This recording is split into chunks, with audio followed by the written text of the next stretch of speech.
कहानी के साथ ही हमें एक नए पात्र इवान वांको से मिलवाया जाता है। इवान रूस से हैं और एक प्रतिभाशाली भौतिकशास्त्री हैं।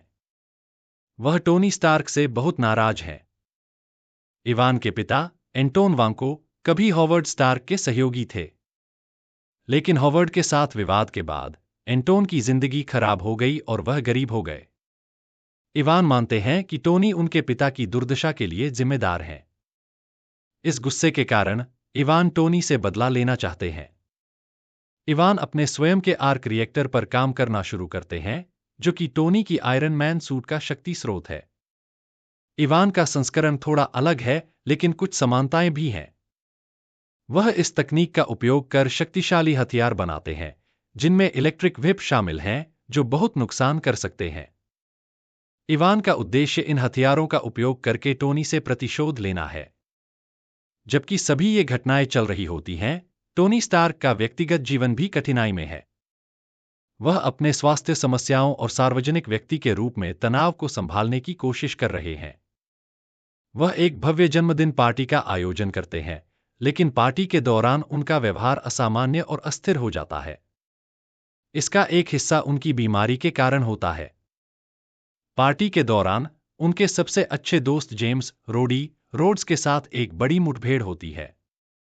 रोडी, जो एक दोस्त और सैन्य अधिकारी भी हैं, आयरन मैन सूट के एक नए प्रोटोटाइप, जिसे वार मशीन कहते हैं, को पहनते हैं और टोनी को शांत करने की कोशिश करते हैं।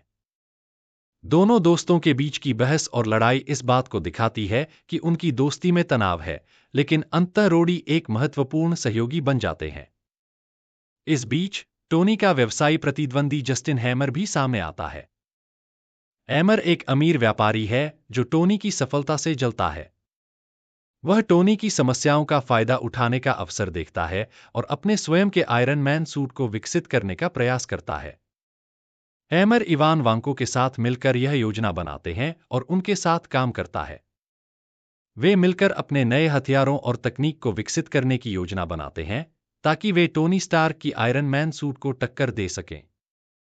इन पात्रों के बीच तनाव बढ़ता है और कहानी की चरम स्थिति होती है।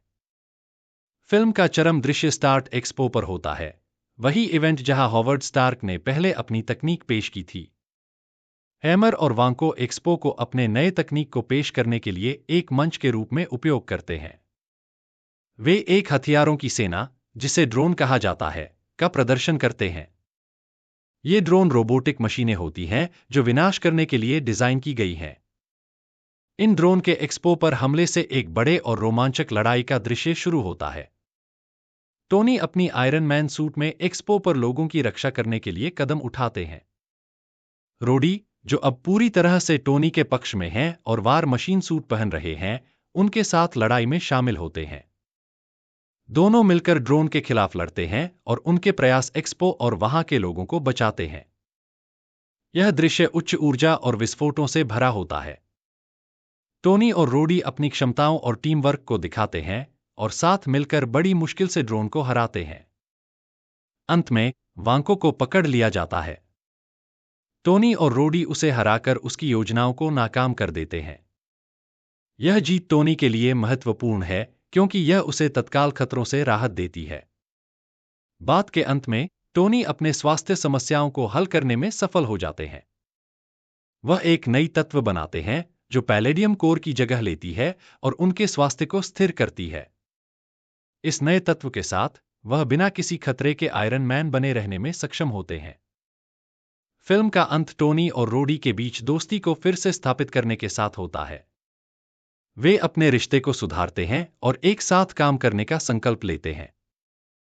फिल्म के अंतिम दृश्य में एक पोस्ट क्रेडिट सीन होता है, जिसमें निक फ्यूरी दिखाई देते हैं। वह टोनी को एवेंजर्स इनिशिएटिव में शामिल होने के लिए आमंत्रित करते हैं, जो एक सुपरहीरो टीम बनाने की योजना है।